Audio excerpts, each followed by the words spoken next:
কোরআন শরীফে আগুন লাগাইছেন কেন? আমি লাগাইছি এটার মধ্যে মিথ্যা আর বানোয়াট খাবি না মাটা অন্য করে আমার মারা লাগে মারা লাগে সত্য আমার মারা লাগে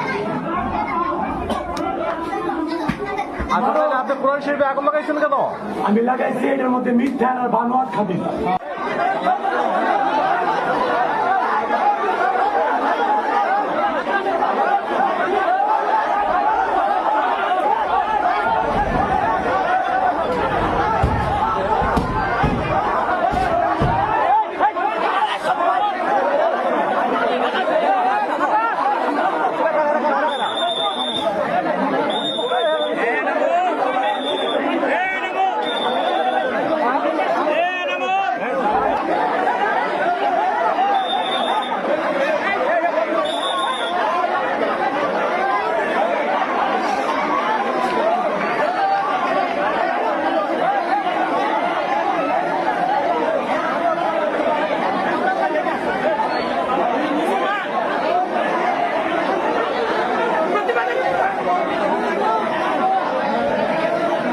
মুসলমানের প্রতিবাদ করো।